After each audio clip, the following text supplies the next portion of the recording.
paz do Senhor. Amém. Espero que esteja tudo bem com vocês. Graças a Deus, vamos bem. Muito obrigada pela vossa disponibilidade. Bem, o de hoje nós vamos dar dar alguns acréscimos e realces no que o pastor Paulo de Carvalho disse ontem. O pastor Paulo de Carvalho falou-nos da lealdade e da deslealdade, mas ele falou-nos mais sobre a deslealdade de uma maneira a combater isso, de uma maneira a podermos evitar, como filhos de Deus, como filhos espirituais que também somos. Amém, igreja? Bem, o pastor Paulo de Carvalho ontem ele havia dito que no nosso tempo contemporâneo há muitos filhos leais e desleais. Se você quer ir longe, esteja na mira do alvejador, que é o pai espiritual. Ele exemplificou, disse, se você quer ir longe, tens que dar na mira do alvejador e depois o alvejador vai e lança a flecha. Amém? E eu gostaria que os irmãos dessem os acréscimos sobre isso. Faz favor, quem tem a palavra? Vou começar. Amém. Eu vou começar. Ontem nós aprendemos sobre lealdade e deslealdade. Isso. E nós vimos que o pastor fez uma narração muito sólida, dizendo o seguinte: filhos que são leais são filhos em que o pai tem uma visão e eles conseguem entender que o pai fez essa leitura da visão e o pai consegue, ou seja, o pai sempre consegue colocar o filho no seu devido lugar. E o pai está preparado para colocar o filho no seu devido lugar. Quando nós falamos o pai é um atirador ou pega uma flecha para lançar o filho, aquilo ilustra um ensinamento, aquilo ilustra um pai a ensinar o filho num caminho onde ele deve andar. Quando se fala de pai lançar um filho, aquilo é uma linguagem figurativa. Mas, na verdade, o pastor queria dizer que o pai, ele está preparado para colocar o filho a concretizar os seus objetivos. Essa é a ansiedade de um pai. Por isso, o pai sempre quer que o filho seja melhor do que ele. Amém. Amém? Aleluia. Amém. Só para comentar um bocadinho mais também, ontem de facto foi um dia maravilhoso. Eu fui muito abençoado. E a questão que a irmã Ruth coloca, estar na mira, nas mãos na mira do alvejador. Se nós observarmos o texto que está em Salmos 127, a maioria de nós usa para declarar palavras sobre os nossos filhos na carne, amém? Mas o pastor Paulo Carvalho ontem trouxe-nos a perspectiva de pais espirituais. Se nós repararmos o texto, nós vamos dar conta de uma coisa. É impossível a flecha ir sem que seja lançado. O arco está aí, as flechas estão aí. Nada acontece com eles enquanto o alvejador não pegar e lançar. Mas o que nós vemos nos dias de hoje é flechas com habilidades de se lançarem. Realmente. Mas o fato é que a flecha deve ser lançada pelo alvejador. É isso que ele deixou-nos como ensino. Há algo que Paulo diz. Deixa-me só pegar aqui. Em 2 Coríntios capítulo 12, versículo 14, irmã Ruth. Diz assim: agora irei visitá-los pela terceira vez e não serei um peso para vocês. Afinal, os filhos não ajuntam riqueza para os pais. Ao contrário, são os pais que ajuntam riquezas para os filhos. Amém. Amém. Amém. Todos nós estamos a compreender, não é? Estamos a ser abençoados? Muito bem. Outra coisa que o pastor Paulo de Carvalho havia dito ontem é: nunca lute para ser amigo do teu pastor. O que tu precisas é ser um bom filho. Quem começa? Ok. Aleluia. Há um texto em Provérbios capítulo 18, versículo 24. Eu quero comentar. Ontem foi realmente tremendo. O vídeo está no YouTube e todos nós podemos continuamente ser abençoados. Para o livro de Provérbios, capítulo 18, versículo 24, diz assim: alguns que se dizem amigos destroem uns aos outros, mas o verdadeiro amigo é mais próximo que um irmão. Provérbios 18, 24 está a dizer que o verdadeiro amigo é mais próximo que um irmão. Não diz que um pai. Amém. Amém. Alguns de nós querem fazer dos pais amigos. Não é suposto o nosso pai ser nosso amigo. Suposto. Quando nós desenvolvemos, dizia ontem o homem de Deus, pastor Paulo de Carvalho, que é um avô para nós. Porque o nosso pai na fé declarou aqui que é pai dele. E se é pai dele, não é nosso pai. É dele. É nosso avô. Amém? Ontem ele dizia: nunca tente ser amigo do teu pastor, porque o que você precisa não é um amigo, é um pastor, um pai. Aleluia. E o texto está a dizer: o verdadeiro amigo é mais chegado que um irmão. Não falou que um pai. Aleluia. Amém. Essa palavra, irmão. Bem dizer, eu não sou amigo do meu pai espiritual. Eu não sou amigo do meu pastor. Se eu me tornar amigo dele, eu vou ver a nudez dele. E se eu ver a nudez dele, eu não vou respeitar porque eu já vi. Amém. Percebe? Então, a melhor maneira de eu caminhar com o propósito que Deus tem na minha vida é se submeter como filho ao meu pai. Amém. Ou seja, entregar o lugar, ou seja, eu permanecer no lugar de filho e o pai permanecer no lugar de pai. Amém. Cada um fazer o seu papel. Meu pai é pai, eu sou filho. Quero acrescentar alguma coisa. Quando falamos sobre a paternidade espiritual, nós estamos a falar de alguém que está a se submeter a uma autoridade. Independentemente de Pedro ser mais velho de Jesus, nunca foi amigo de Jesus, sempre lhe chamou de mestre.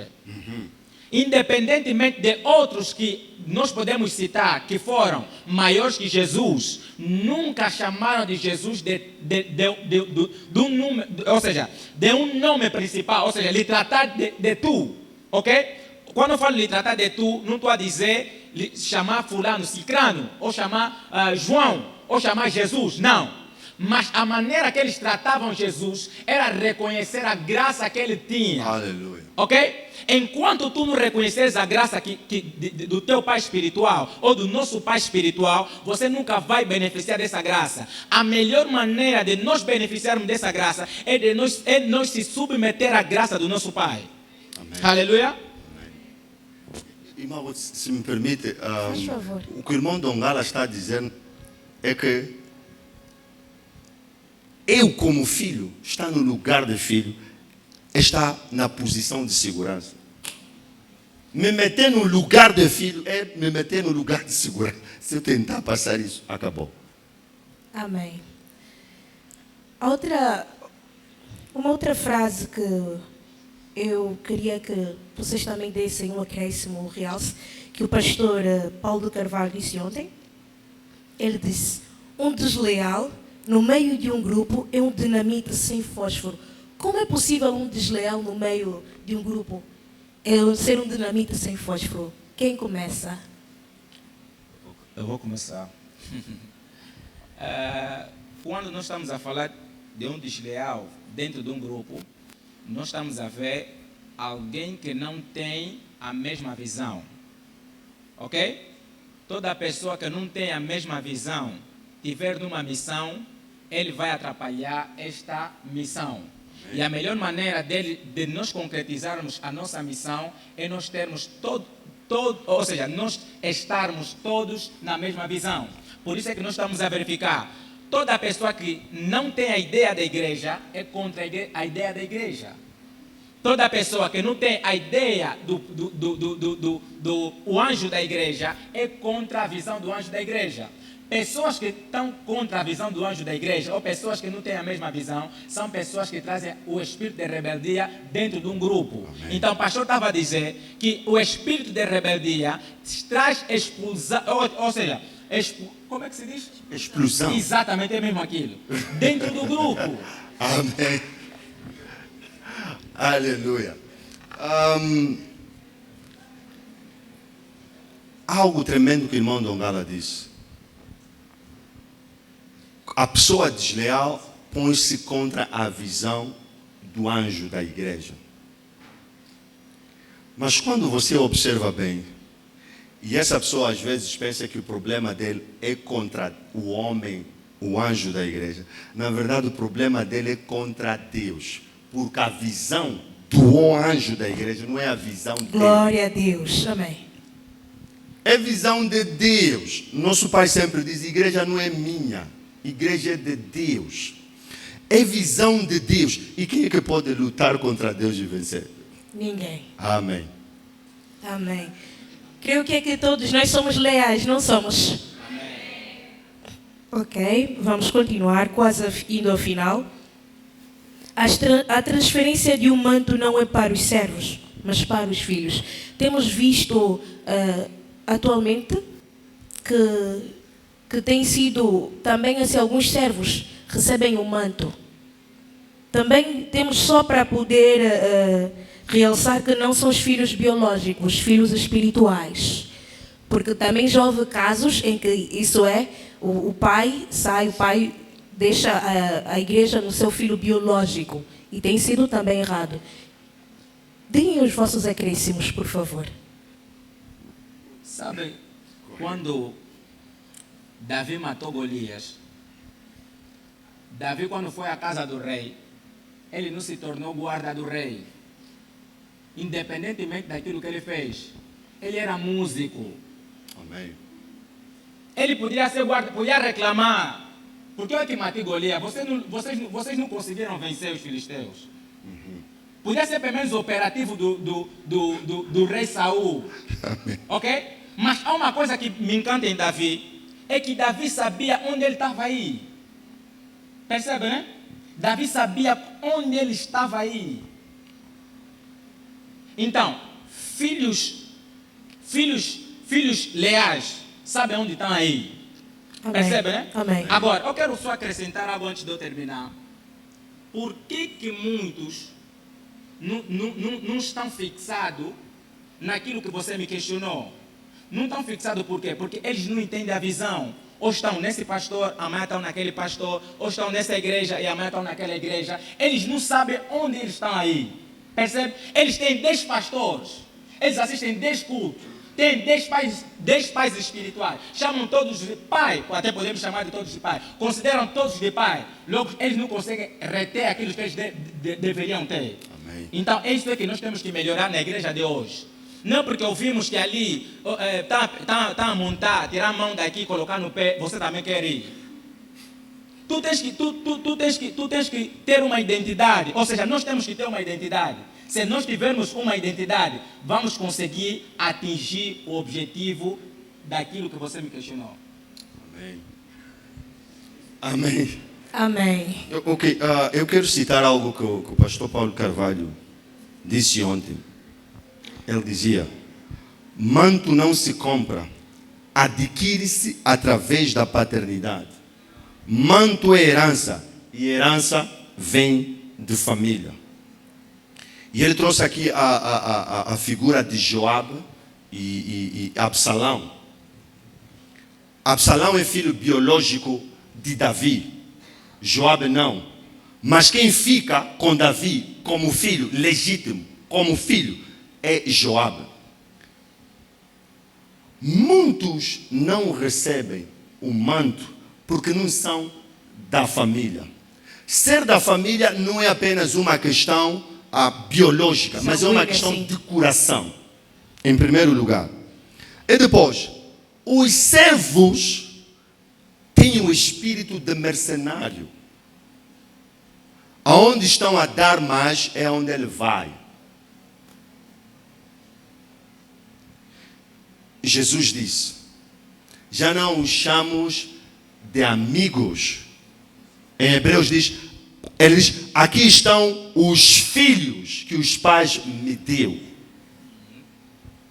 Os servos trabalham como mercenários. Os filhos trabalham para o pai buscando a realização da visão. Eles o fazem por amor, com o coração voltado para as coisas do pai. Os filhos têm os corações voltados para as suas coisas. O objetivo deles não é a realização dos planos do pai. E é por isso que nós, na obra do Senhor, não somos servos trabalhando para o dono da obra. Nós somos filhos trabalhando para o papai. Amém. Amém. Não somos servos trabalhando para Deus. Nós somos filhos trabalhando para Deus. Amém. Amém. Obrigado, irmã Ruth. Obrigada, eu. Vamos lá. O que o pastor Paulo de Carvalho também disse na sua pregação é: atualmente, ou melhor, nos dias de hoje, há muitos pais estéreis e filhos órfãos. A que se deve? Ok, eu já acabei, eu falei disso, porque o que eu disse há pouco tem a ver com essa questão também. Sim. Os filhos órfãos, porque tem vários pais. 10 pais não vão conseguir te nascer. Realmente. Só pode ser um. Só pode ser um. Só pode ser um, amém. Você só tem um DNA. Yeah. Percebe, né? Então estamos a ver vários filhos órfãos, porque não estão a conseguir discernir. Há momentos, às vezes, os nossos pais discernem que nós somos filhos dele, mas nós próprios não conseguimos discernir que nós somos filhos dos nossos pais. Um exemplo bíblico: o filho pródigo. Ele queria se fazer de servo, enquanto ele era filho. Yes. Há momentos, nós é que somos culpados, não são nossos pais. Nós é que queremos andar à toa. Nós é que queremos entrar ali, sair dali, voltar dali. Nós é que queremos isso. E acabamos por ser órfãos. Sabe por quê? Porque nós não conseguimos receber a devida atenção. Amém. Porque, biologicamente falando, alguns dizem que pai não é aquele que gera, aquele que cria. Ok? Então, você acaba não sendo simplesmente ser órfão, porque não tens pai, ok? Mas você também pode ser órfão porque tens pai. Eu acho que vocês não me entenderam. Amém.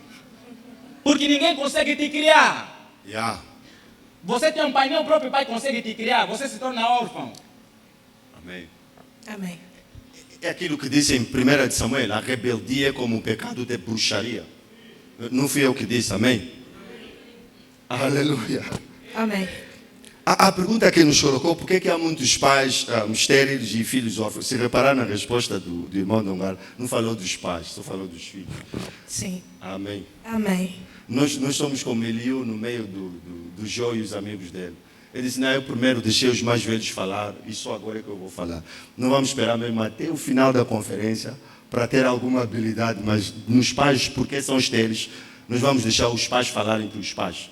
Amém? Amém. Quanto aos filhos, por que os filhos são órfãos? O que nós temos que entender é que até o próprio Jesus, nosso Senhor, precisou de pai. Amém? Jesus nasceu milagrosamente.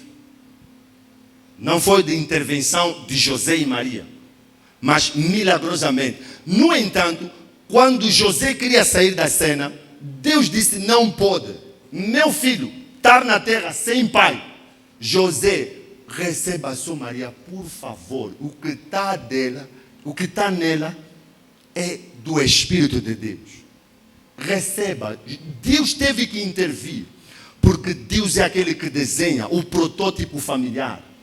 Pai, mãe, filhos.